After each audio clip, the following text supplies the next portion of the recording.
إن الحمد لله نحمده ونستعينه ونستغفره ونعوذ بالله من شرور أنفسنا وسيئات أعمالنا من يهده الله فلا مضل له ومن يضلل فلا هادي له أشهد أن لا إله إلا الله وأشهد أن محمدا عبده ورسوله Amma ba'd. Baik, rekan-rekan yang saya muliakan, kita melanjutkan setelah kemarin kita membahas tentang hukum orang yang melakukan perbuatan liwat. Dan pendapat yang kuat bahwasanya hukumannya adalah lebih berat daripada perbuatan zina. Dan setelah itu dibantah pendapat-pendapat yang menyatakan bahwa hukumannya lebih ringan atau sama dengan zina, itu semua dibantah. Kemudian persoalannya, ya, apakah penyakit liwat ini bisa disembuhkan atau tidak? Ya, penyakit liwat ini bisa disembuhkan atau tidak? Ya, padahal kita lihat kemarin keadaan orang yang melakukan liwat itu sudah luar biasa sulit untuk ini kan. Gambaran yang sangat jelas disebutkan oleh Allah Ta'ala tentang kaum Lut, ya. Jadi ketika melihat laki-laki syahwatnya bangkit, ketika ditawari perempuan mereka tidak tertarik dan seterusnya kan, ya. Nah, dengan keadaan yang seperti itu, apakah penyakit liwat itu bisa disembuhkan atau tidak? Nah, apa usaha yang bisa dilakukan untuk mencegah atau menghilangkan penyakit liwat itu? Ya, bagaimana caranya? Ya, sebab apa mungkin orang yang sudah mampu itu bisa sadar? Nah, ya, maka seakan-akan penyakit inilah yang ditanyakan di awal buku ini. Ya, jadi ingat dulu bahasanya apa? Pertanyaannya adalah tentang seorang yang terkena penyakit yang kalau ini dibiarkan bisa merusak dunia dan akhiratnya. Penyakit yang demikian, nah ini kemungkinan yang dimaksudkan adalah penyakit liwat. Maka kata beliau Imam Ibnu Qayyim rahimahullah, dawa'u hadzal da'i min tariqain. Obat terhadap penyakit ini dengan dua jalan. Ya, jadi untuk mengobati penyakit liwat ini bisa ditempuh dengan dua jalan. Ya. Jadi tidak boleh kita berputus asa. Karena pada asalnya setiap penyakit itu pasti ada obatnya.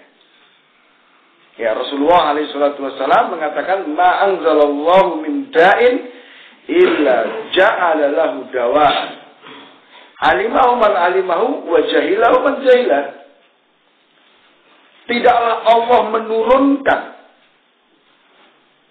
satu penyakit kecuali Allah menjadikan untuk penyakit tadi obatnya. Cuman masalahnya adalah ya mengetahui obat itu, orang yang mengetahui, tidak mengetahui, tidak mengetahui.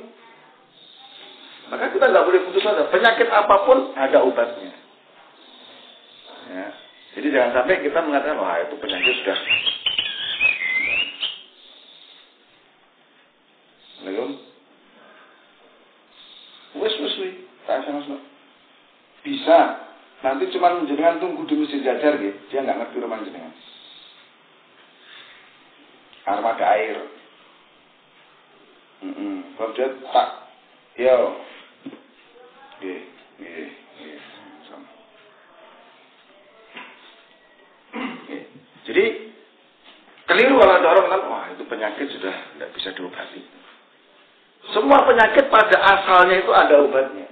Cuman masalahnya apa? Ada yang tahu, ada yang tidak. Ada yang tahu, ada yang tidak. Nah, maka pengobatan terhadap penyakit liwat itu dengan dua cara. Pertama adalah apa? Hasmu majatihi qabla husuliha. Yaitu dengan jalan preventif.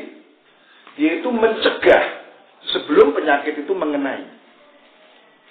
Jadi kita lakukan upaya-upaya pencegahan terhadap penyakit liwat ini sebelum penyakit itu mengenai diri kita. Kemudian yang kedua adalah qal'uha ba'da nuzuliha, yaitu menghilangkan penyakit tersebut setelah mengenai diri kita. Jadi kalau belum terkena ya kita cegah dulu. Nah, maka nanti akan disebutkan cara-cara pencegahan itu bagaimana. Kemudian yang kedua adalah apa? Ya kita menghilangkan, mengobati. Kalau penyakit itu sudah terkena pada diri kita, nah bagaimana kita menghilangkan? Jadi itu bisa diobati penyakit liwat itu, penyakit homo itu bisa diobati. Nah, cuma di sini katakan beliau, wa kilahuma yasirun ala man yassarahu alaihi wa muta'adzirun ala man lam yanhu. Fa inna azamatal umuri biyadaihi. Kedua perkara tadi itu ya mudah bagi orang yang dimudahkan oleh Allah Subhanahu wa taala. Dan dua perkara itu sulit, tidak mungkin bisa dikerjakan kalau tidak dibantu oleh Allah Subhanahu wa taala. Karena semua urusan itu di tangan Allah Subhanahu wa taala. Nah, maka kalau memang seseorang itu pengen sembuh dari penyakit liwat, janganlah dia berpaling dari Allah Ta'ala. Berdoalah, meminta pertolongan kepada Allah, itu yang utama. Kenapa? Semua perkara itu di tangan Allah Ta'ala. Nah, baik. Fa'amat tariqul mani' min khusul hadha da' fa'amrani. Adapun cara pencegahan atau cara mencegah untuk datangnya penyakit ini yaitu dengan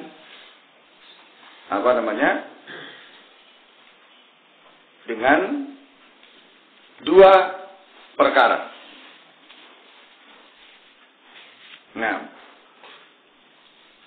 yang pertama yaitu ghadul basar. Ya. Menahan pandangan sebentar lewat. Nanti yang kedua adalah menyibukkan hati menyibukkan hati dengan perkara-perkara yang bisa menjauhkan dia dari perkara tersebut. Nah, jadi kita sibukkan diri kita dengan perkara-perkara yang bisa menjauhkan diri kita dari penyakit liwat tersebut. Di dua cara ini. Ini untuk mencegah tertimpa penyakit liwat. Ya. Yang pertama, itu apa? Tadi ghadul basar. Fa inna nadrata sahmun masmuun min siyamil iblis.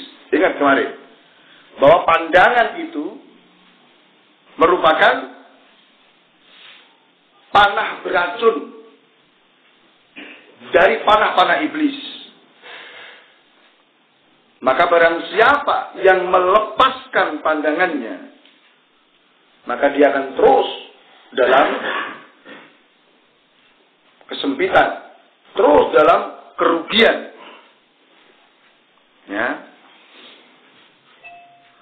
Dan barang siapa yang menahan pandangannya, maka dia akan mendapatkan sekian banyak faedah.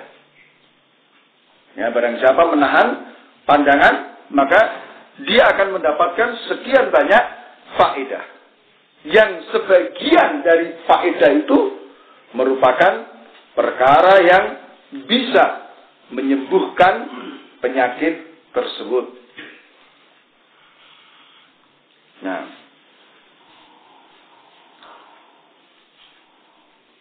Di antara manfaat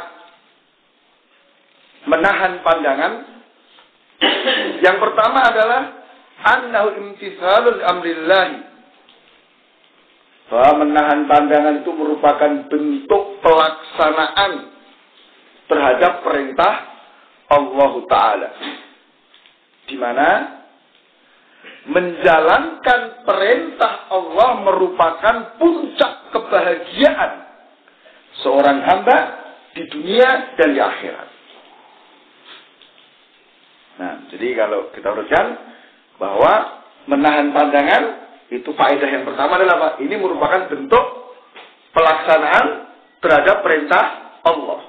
Sedangkan melaksanakan perintah Allah merupakan apa? Puncak kebahagiaan seorang hamba di dunia dan di akhirat.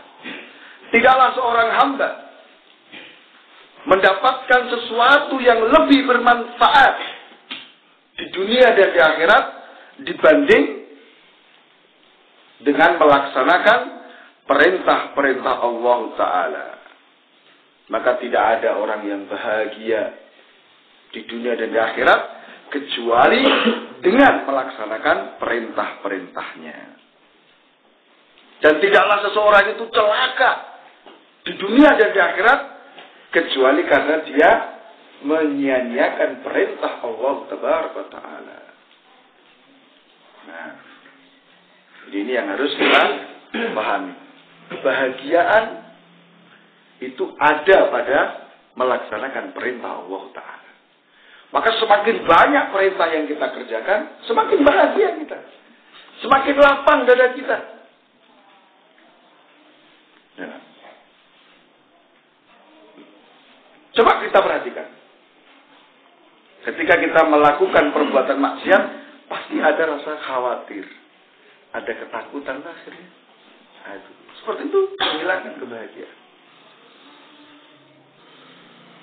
Kemudian yang kedua, atau yamna'u min wusuli athari sahmil masmum, bahwa menahan pandangan itu merupakan perkara yang bisa mencegah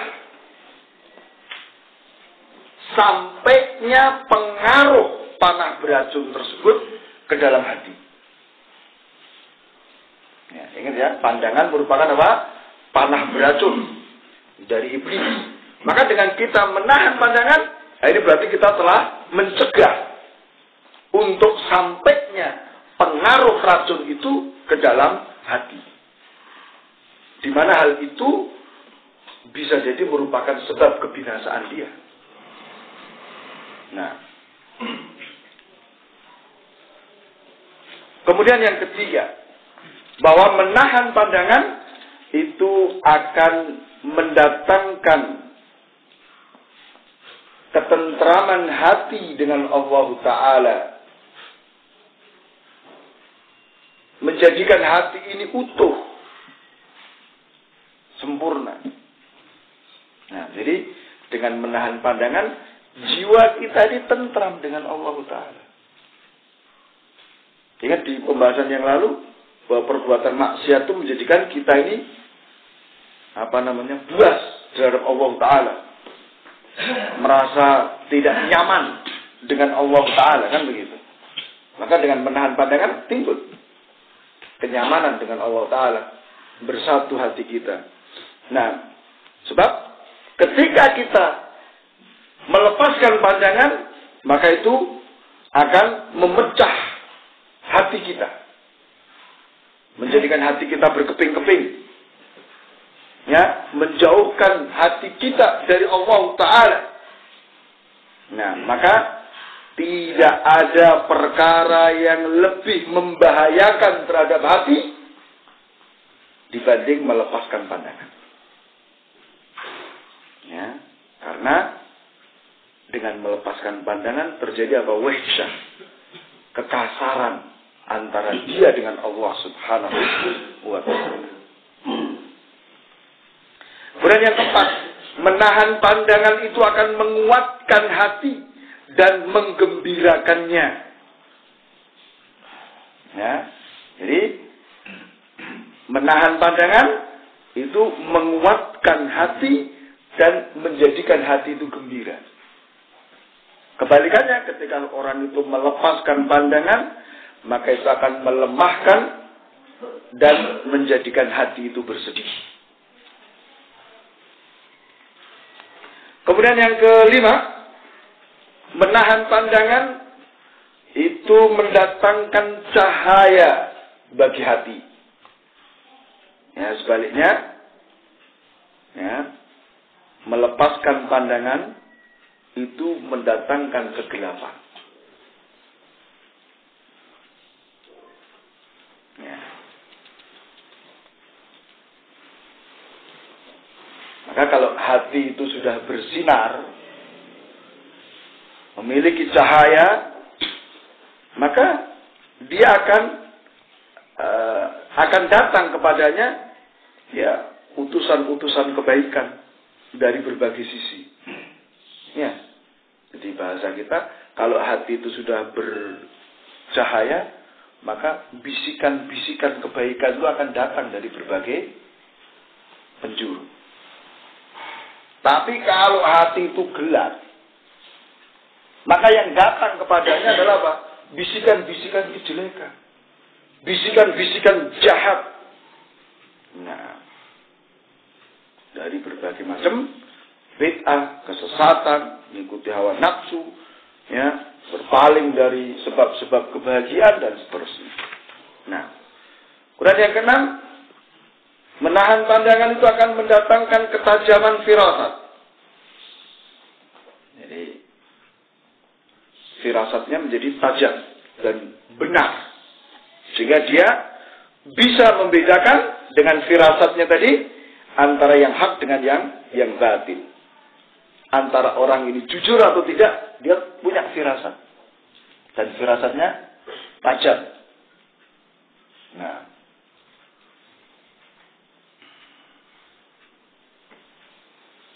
maka dikatakan oleh Ibnu Suja' Al-Kirmani, man ammara dhahirahu bittiba'i sunnah wa batinahu bidawamil muraqabah wa ghadda basarahu 'anil maharim wa kaffa nafsahu 'anil syubuhat wa ibtada bil halal lam yukhti lahu firasatun.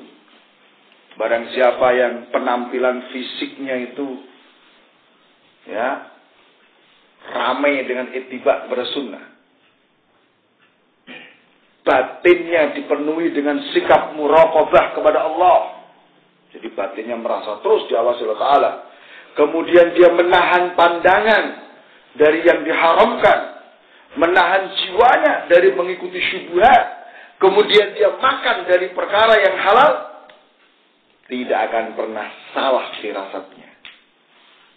Ya, tidak akan pernah salah firasatnya. Ya, termasuk di sini Ibnu Suja', ya, itu atau Suja' itu tidak pernah salah, tidak pernah meleset firasatnya. Ya.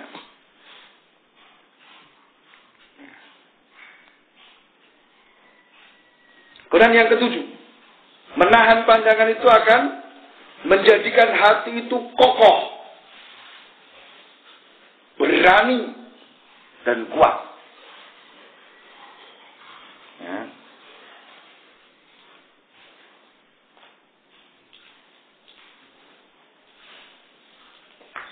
Nah, jadi orang yang menahan pandangan itu hatinya kokoh, kuat, berani. Nah, ya.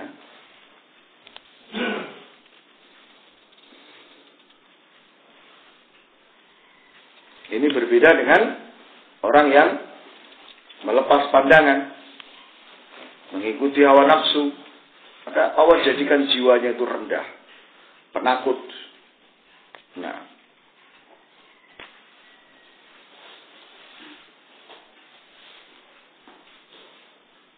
maka orang-orang yang mengerjakan ketaatan, wah itu dia tidak akan apa? Tidak akan rendah. Tapi orang yang menyelisih, nah, dia tidak akan pernah mulia.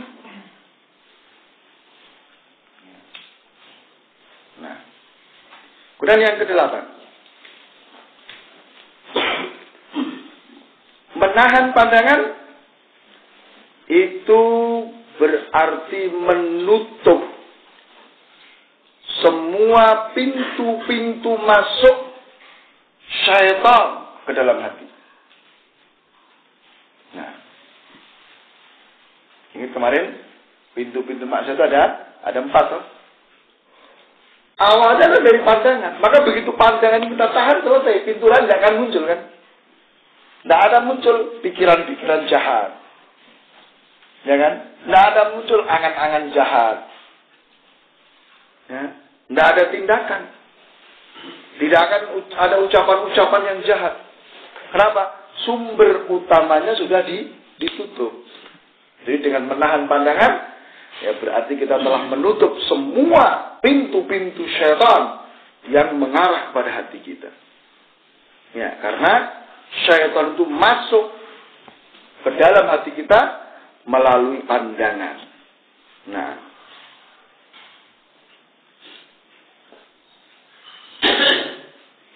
dan dia begitu masuk, dengan cepat dia akan membisikkan perkara-perkara kejahatan dan seterusnya. Baik.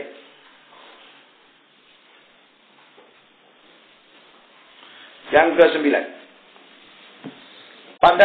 Menahan pandangan, ini akan menjadikan hati berkonsentrasi untuk memikirkan perkara-perkara yang membawa kebaikan untuknya. Memikirkan perkara-perkara yang bisa memperbaiki keadaan dirinya. Kemudian sibuk dia dengan perkara-perkara itu. Nah, ya, jadi orang kalau menahan pandangan, dia akhirnya apa? Berpikirnya bagaimana memperbaiki diri, bagaimana meningkatkan kualitas diri. Setelah itu dia sibuk mengerjakan hal-hal tersebut. Nah,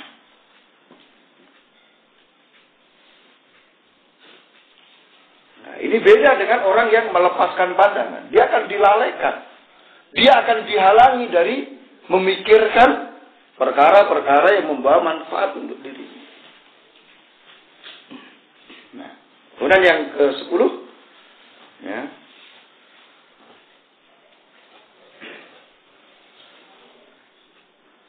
bahwasanya antara mata dengan hati itu ada jalur yang menghubungkan.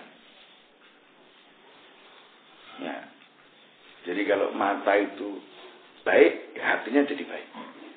Jadi ada hubungan tadi. Tapi kalau matanya jelek, ya hatinya pun juga akan menjadi jelek. Maka ini harus betul-betul dijaga.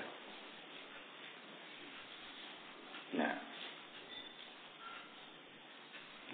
karena kalau mata rusak, hati rusak. Mata baik, maka hati pun juga baik. Nah, kalau kita menahan pandangan, hati kita akan baik. Kalau mata kita ini kita lepas, ya, kita biarkan melihat apapun, maka ini akan merusak hati kita. Iya. Ini diantara perkara yang didapatkan oleh seseorang yang menahan pandangan. Nah, kemudian jalan yang kedua untuk mencegah datangnya penyakit liwat tadi. At-tariqut tsani al-mani min husuli at-ta'alluqil qalbi istighalul qalbi bima yub'iduhu an dhalik wa yahulu bainahu wa bainal wuqu'i fihi. Nah, jadi jalan kedua yang bisa mencegah terjadinya ketergantungan hati kepada penyakit liwat itu apa? Menyibukkan hati dengan perkara-perkara yang bisa menjauhkan dari penyakit liwat, yang bisa menghalangi antara dirinya dengan melakukan perkara liwat tersebut. Ya, jadi disibukkan hati kita dengan Itu. Ya.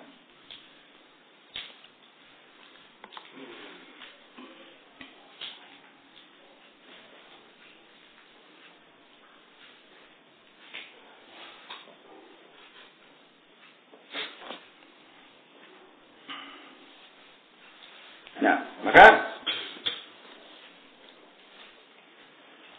hal tersebut imma khaufun muqli'un au hubbun mus'id. Maka hal itu dengan menimbulkan rasa takut, ya, yang bisa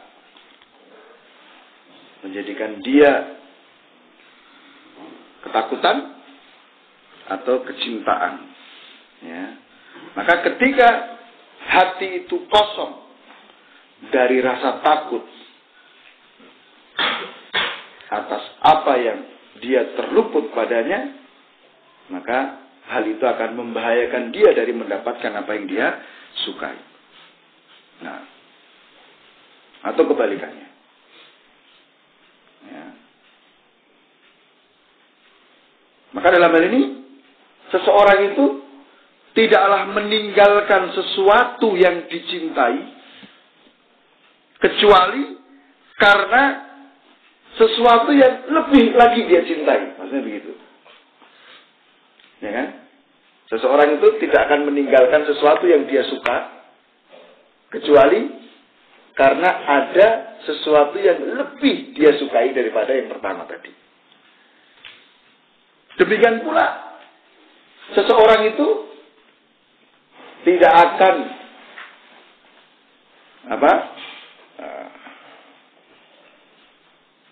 mendapatkan rasa takut,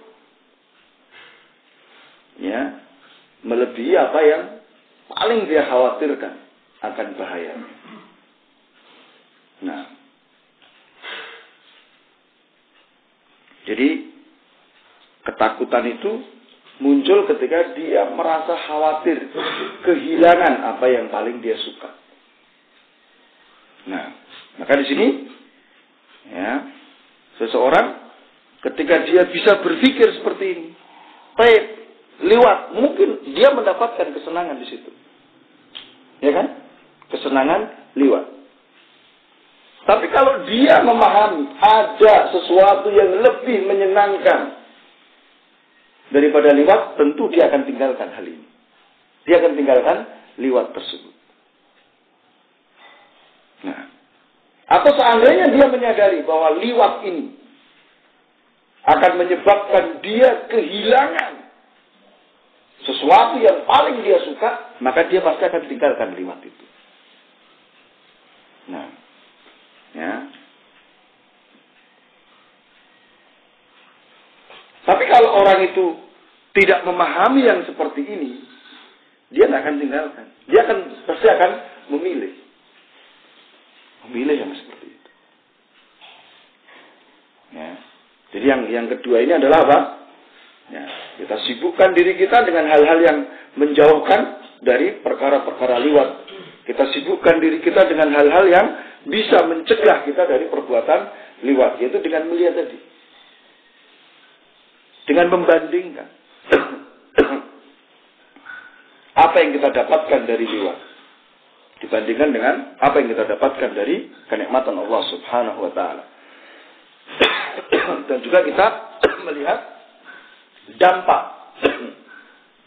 dari perbuatan liwat itu yang dikhawatirkan akan menghilangkan kebaikan-kebaikan dari Allah Subhanahu wa taala. Maka untuk bisa melakukan cara kedua ini, seseorang, ya, harus memiliki dua hal. Yang pertama, seorang itu harus memiliki ilmu yang benar, sehingga dia bisa membedakan tingkatan-tingkatan kebaikan dan tingkatan-tingkatan bahaya. Nah, sebab kalau dia tidak bisa membedakan, oh ini lebih baik daripada itu, dia nggak akan bisa milih, Pak. Dia tidak akan bisa tinggalkan. Kalau misalnya perkara A itu nilainya nilai kebaikannya 5. Perkara B nilai kebaikannya 7. Tentu mudah dia untuk meninggalkan perkara A ini menuju pada perkara B. Karena dia tahu, perkara B itu lebih baik daripada perkara A. Nah, ini untuk bisa membedakan seperti ini, butuh ilmu. Nah, demikian juga, dengan ilmu itu dia bisa bedakan. Perkara A ini kalau saya lakukan, itu akan menghilangkan kebaikan sebesar 10. Perkara B, kalau saya kerjakan, ini akan menghilangkan kebaikan yang nilainya 20. Maka tentu dia akan tinggalkan perkara B. Nah, lebih berbahaya. Ya. Bahkan nanti ketika orang sudah ini, apapun yang menyebabkan hilangnya kebaikan, itu dia akan tinggalkan.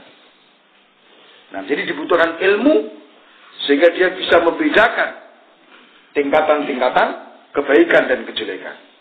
Perkara kedua adalah apa? Tekad yang kuat dan kesabaran. Ini. Jadi untuk bisa, jadi sebenarnya berlaku untuk semua maksiat ya. Cuman kita contohnya di sini kan perbuatan liwat ya.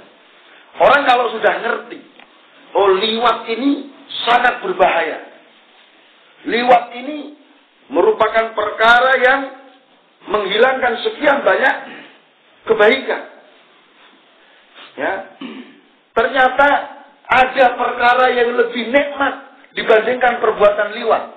Ketika orang sudah ngerti seperti ini, sebetulnya dia pasti akan tinggalkan liwat kan. Cuman di sini butuh kekuatan tekad untuk meninggalkan, butuh kesabaran kan gitu. Sebab meskipun orang itu sudah ngerti, kalau dia tidak punya tekad yang kuat, tidak punya kesabaran, dia tidak akan bisa mengerjakan. Dia tidak akan bisa meninggalkan. Jadi misalnya seseorang tahu, kalau perkara ini saya lakukan, itu akan mengantarkan kepada zina, misalnya. Dia tahu, kalau ini saya kerjakan, akan mengantarkan kepada zina. Tapi kalau orang itu kemudian tidak memiliki kekuatan tekad, dia tidak memiliki kesabaran, dia tetap aja dia jalankan ini. Nah. Ya.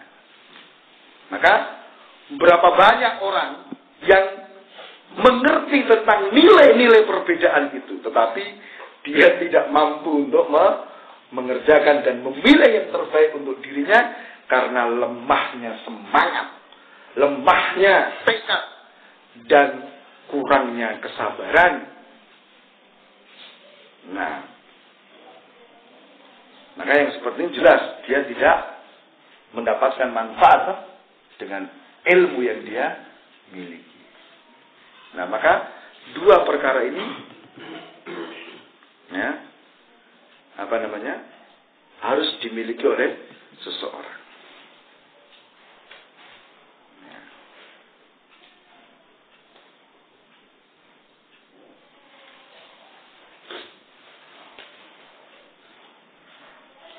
Nah, jadi ini dua perkara yang bisa mencegah untuk datangnya penyakit tersebut, ya, yaitu dengan menahan pandangan dan menyibukkan hati dengan perkara-perkara yang menjauhkan dari penyakit tersebut. Nah, baik, mungkin sampai sini. Mudah-mudahan bermanfaat. Subhanallah.